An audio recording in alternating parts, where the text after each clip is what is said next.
Y ya nos ponemos, ya arrancamos con todo porque está en línea el ministro de Defensa de la Nación, Agustín Rossi. ¿Cómo anda, Rossi? Buenas noches. No sé si nos está escuchando bien. Sí, ¿qué tal? ¿Cómo les va? Buenas noches para todos. Muy bien. Bueno, comentábamos hace un ratito que ya estaba de gira usted por la provincia, va a recorrer las diferentes fábricas militares, va a estar en Río Cuarto. Y hoy se conoció un anuncio importante con respecto a las vacunas de AstraZeneca. La ministra de Salud ya adelantó que durante mayo van a llegar 4 millones de dosis. ¿Confiamos en eso? ¿Se va a poder concretar ese anuncio? ¿Cómo lo ve usted? Bueno, obviamente que sí. Nosotros estamos trabajando muchísimo con todo lo que significa el acceso a las vacunas para el conjunto de los argentinos. Y este impulso de 4 millones de dosis de AstraZeneca nos va a permitir intensificar notablemente la campaña de vacunas, ¿no? Ya con los últimos envíos de Sputnik 5 habíamos superado los 12 millones de vacunas.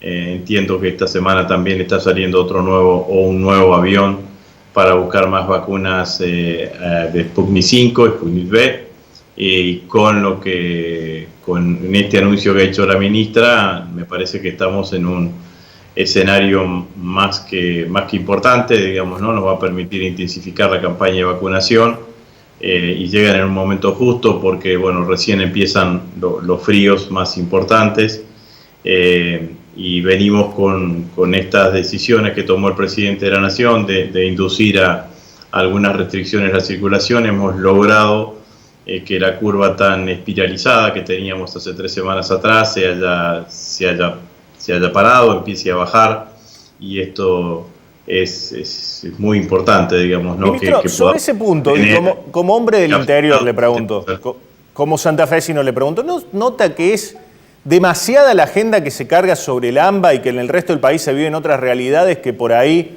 no es lo que está sucediendo en ese sector? Se lo pregunto como dirigente y como hombre del interior, ¿no? Bueno, los sistemas de comunicación tienen mucho que ver, digamos, ¿no? Esto es así. La verdad que comparto esa reflexión. La mirada que sucede en el AMBA y lo que sucede en la Ciudad Autónoma de Buenos Aires no es lo mismo que sucede en el interior del país, en las distintas provincias argentinas, ni las realidades políticas se trasladan de la misma manera. Y me parece que yo recuerdo que hace 15 días atrás, creo que el presidente estuvo en Rosario, y charlábamos justamente eso, digamos, ¿no?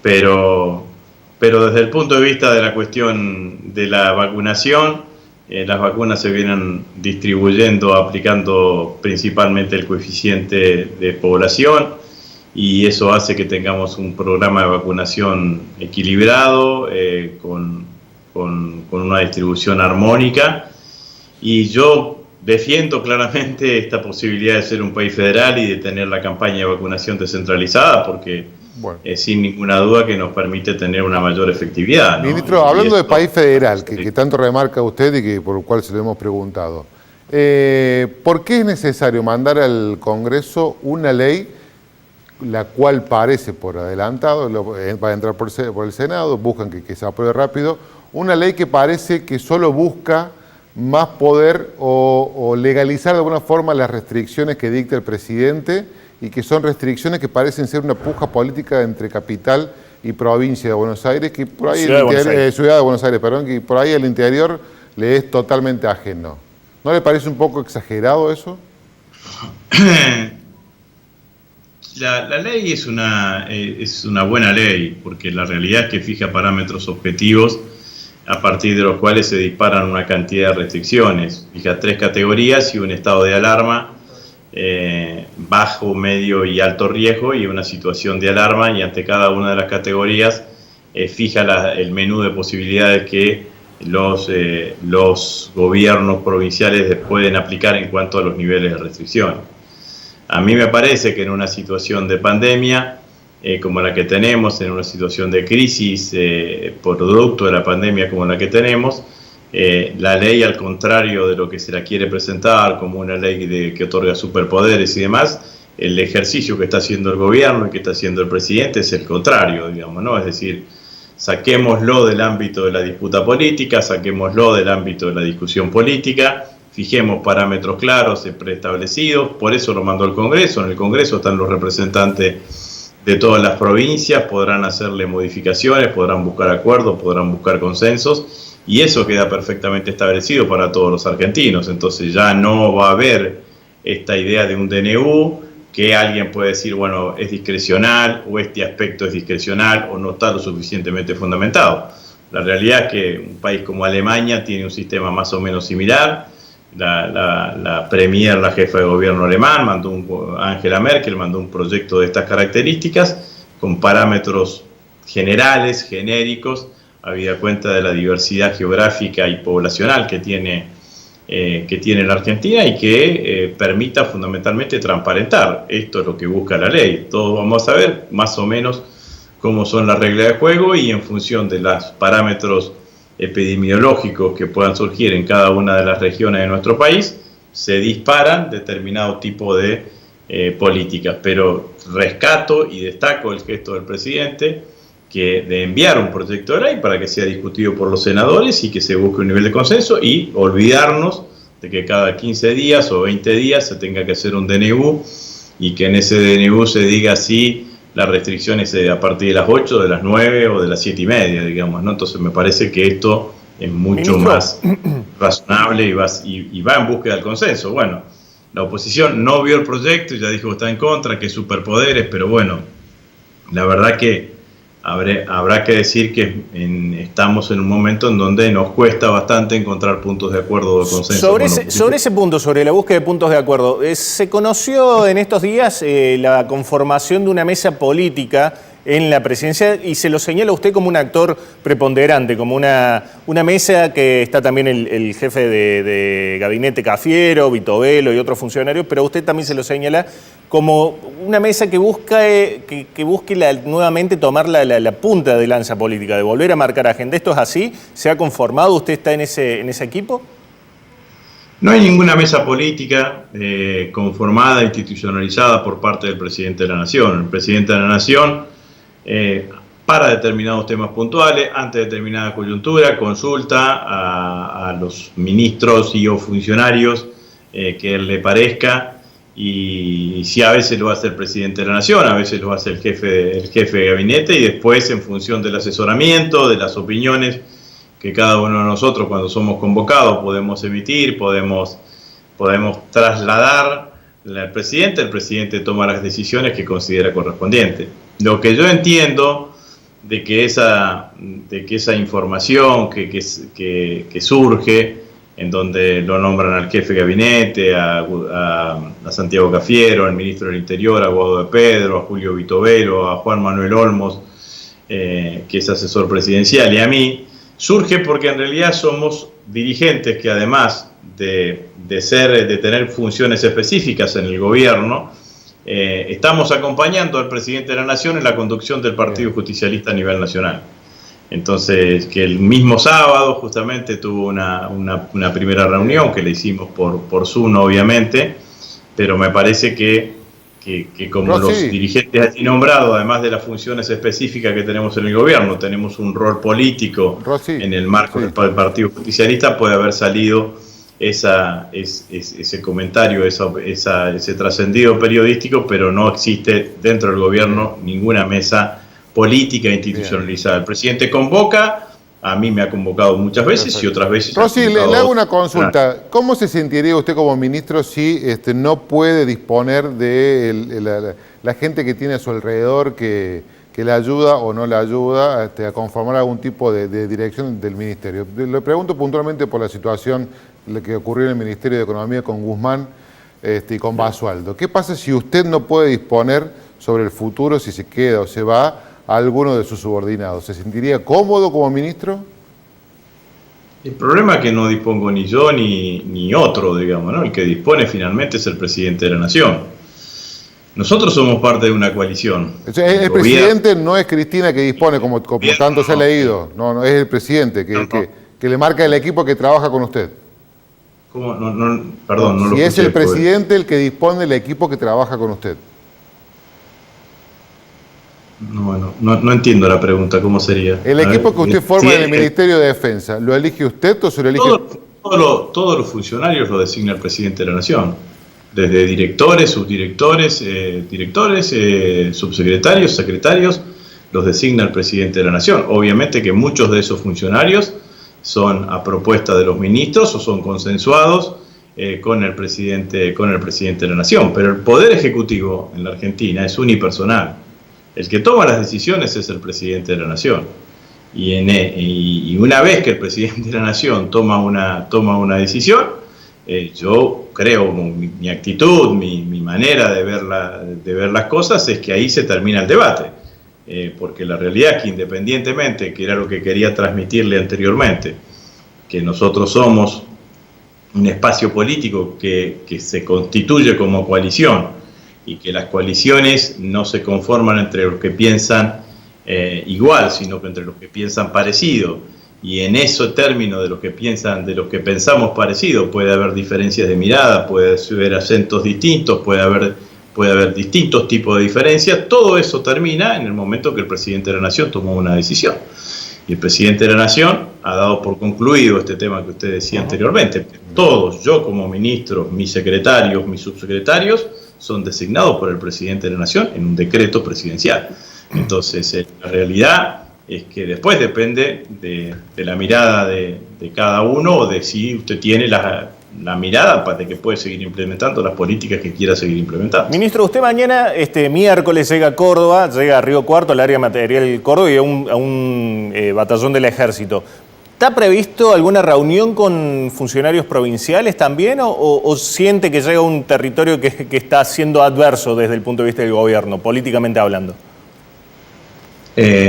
No, me pasaron la agenda, seguramente me voy a encontrar con el intendente de Río Cuarto, además con el intendente de Higueras, que es el lugar en donde está la base aérea de Río Cuarto, y entiendo que van a asistir funcionarios provinciales, pero no me siento parte de un territorio en donde en general he trabajado y sigo trabajando de manera muy acorde. Tengo mucho respeto por el gobernador de la provincia, por el doctor Schiaretti. ¿Lo siente en el mismo espacio que ustedes? Aprovecho para mandarle un saludo y una pronta recuperación a partir de la operación que ha tenido, pero siento que en este escenario que estamos construyendo, en esta Argentina que estamos construyendo, un escenario de coaliciones, me siento emparentado en muchísimas miradas y en muchísimas cosas comunes. Desde el punto de vista del Ministerio de Defensa, en todo lo que ha sido la campaña, el abordaje contra el COVID, en la primera etapa y ahora con la etapa de vacunación, el trabajo con el gobierno de la provincia de Córdoba ha sido excelente. Las Fuerzas Armadas integran el COE cordobés desde un primer momento y tienen un fuerte compromiso con todas las acciones que se han llevado adelante. Así que, ¿qué viene a hacer a Córdoba, ministro? ¿Qué va a hacer ahí en Río Cuarto? Yo todos los miércoles aprovecho, cuando la pandemia me lo permite, a visitar alguna unidad militar del interior. Y trato, mi visita a esa unidad militar tiene que ver fundamentalmente con ver cómo está funcionando esa unidad militar, con poder charlar con los cuadros militares que existen en ese lugar, tener una mirada propia de cómo está funcionando. En este caso voy a hacer dos miradas, una sobre el área material de Río Cuarto y otro sobre un batallón de arsenales de los más importantes que tiene el ejército argentino, así que actividades propias, lógicas, dentro de mi gestión como ministro de Defensa. Bueno, o sea que podemos, a esta altura, no sé si falta mucho, ¿no? ¿Se puede descartar algún acuerdo político para integrar una alianza para las elecciones, para las PASO ahora desde Córdoba con todo el peronismo unido o va separado? Bueno, esa será una decisión de los compañeros de la provincia de Córdoba. Yo soy muy respetuoso de esas decisiones. Pues yo soy también del interior y no me gusta que alguien venga de afuera y me diga qué es lo que tengo que hacer en mi provincia. Así que será parte del diálogo que tengan los compañeros de la provincia de Córdoba. Y la decisión que tomen ellos será la decisión que yo terminaré de acuerdo. Le cierro con este, ministro, de mi parte. Usted es santafesino. Santa Fe y Córdoba son de las dos provincias que las tarifas eléctricas son a veces dolores de cabeza para quien las tiene que pagar. ¿Cómo ve esta discusión de que, che, le están discutiendo por un 9, un 15% el aumento tarifario en Buenos Aires, cuando en el interior es mucho... La EPE y EPEC han metido... EPE y EPEC han metido aumentos muy superiores. Si tomamos los últimos 2 años, estamos arriba del 50%, cuando en Buenos Aires recién ahora están discutiendo el 9%, por descongelar un 9%. Cuando se junta ahí en la mesa de discusión de los ministros, ¿no le dice Guzmán? No te olvides de los muchachos acá. Ahí hay que visualizar 2 cosas, digamos, ¿no? Camesa, que es quien el que vende la energía a cada una de las provincias, se la vende al mismo precio. Después los costos operativos de cada una de los sistemas, el componente del costo de la energía tiene 3 componentes: la generación, el transporte y la distribución. No es lo mismo la distribución en el AMBA que la distribución en la provincia de Santa Fe o en la provincia de Córdoba, que son provincias en donde los recorridos son mucho más largos y la cantidad de usuarios por kilómetro recorrido es mucho menor que lo que puede suceder en el AMBA. Entonces hay políticas tarifarias que deben definir los propios gobernadores, que son los que tienen la responsabilidad de conducir cada una de las empresas en cada una de sus provincias, pero el precio al cual se vende la energía desde el punto de vista mayorista es absolutamente para todos por igual. El problema, tenés transporte y tenés distribución, que tienen costos absolutamente distintos. La última, ministro, y con esto lo despedimos. Usted sabe, el Ministerio de Defensa tiene en Córdoba 3 bastiones importantes. Uno es FADEA y los otros son fabricaciones militares en Río Tercero y en Villa María. En el caso de FADEA, están planificados los contratos para la construcción del Pampa y del Malvina. ¿Eso está firme? ¿Se van a firmar los contratos plurianuales? ¿Está garantizada esa producción? Nosotros estamos muy entusiasmados con FADEA y con todo lo que estamos haciendo en materia de inversión para la defensa, porque por primera vez las Fuerzas Armadas tienen un fondo de asignación específica para el equipamiento de las Fuerzas Armadas, que es el FONDEF, que era un proyecto de ley que yo propuse cuando era diputado nacional y que se terminó de sancionar el año pasado en el Senado de la Nación, y este año por primera vez lo estamos aplicando. Así que vamos a tener un buen nivel de trabajo en FADEA con los contratos plurianuales. El IA-100 Malvina es un proyecto nuevo, es un avión nuevo que empezamos a diseñar el año pasado y que también va a ser un hito importante para FADEA, porque hacía tiempo que no teníamos un nuevo avión. Pero estamos terminando también la modernización de uno de los Hércules que nos faltaba, y estamos trabajando muchísimo con todo lo que significa la remotorización y modernización del sistema Pucará. El sistema Pucará había sido dejado de lado por la gestión anterior y nosotros lo estamos reflotando, además de los contratos que tiene con el Ejército de modernización de los helicópteros AB-206. Así que va a tener un fuerte volumen de producción FADEA. Yo espero que teníamos previsto que estuviese el presidente visitándola, y justamente fue cuando el presidente cayó con COVID y que tuvo que estar aislado. Y venimos trabajando también fuertemente con las 2 fábricas militares. En Villa María se está reincorporando una importante cantidad de personal que fue despedido porque aumentamos los volúmenes de producción. Bueno, hay un reclamo de ATE acá en Córdoba pidiendo que se reincorpore más gente, ¿no? La semana pasada cortaron el ingreso de FADEA. Hay una movida gremial importante en ese sentido. Bueno, lo que nosotros le hemos dicho a todos los trabajadores, y lo venimos cumpliendo, que en la medida que aumentemos los volúmenes de producción y ese aumento de los volúmenes de producción exija un mayor nivel de incorporación de personal, los primeros que están en la lista son los compañeros que fueron despedidos. Y lo estamos haciendo en la fábrica militar de Villa María, lo estamos haciendo en la fábrica militar de Fray Luis Beltrán en la provincia de Santa Fe. Estamos tratando de reabrir Azul, y así sucesivamente haremos en la medida que vayamos mejorando el volumen de producción. Pero Villa María volvemos a exportar pólvora a Perú, que era un hito importante. Y esperamos seguir fortaleciendo todo este camino, ¿no? Y Iveco, la última, esta sí, hubo una prueba de un vehículo de 6 ruedas de Iveco que se fabrica en Brasil, pero que tiene componentes de Córdoba. ¿Hay alguna posibilidad de avanzar en eso, que también tendría impacto en Córdoba? El guaraní es Ese es un viejo no por antiguo, sino porque es una anhelada aspiración del ejército argentino, digamos, ¿no? Los ejércitos en los últimos 20 años, 25, 30 años han ido modificando sus vehículos blindados de oruga a vehículos blindados a rueda o complementándolos, ¿no? El ejército argentino también tenía claramente esa aspiración. Desde que yo asumí el Ministerio de Defensa, trabajamos con 3 propuestas. Una de la empresa Norinco, que es una empresa de la República Popular China, otra de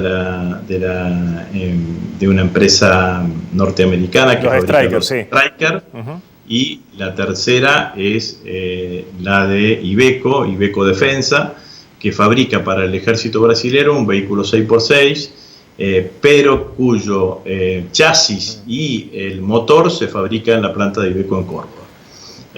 Ministro, la realidad es que lo que estamos en la etapa final de la valoración, nos faltan definir algunos detalles del financiamiento.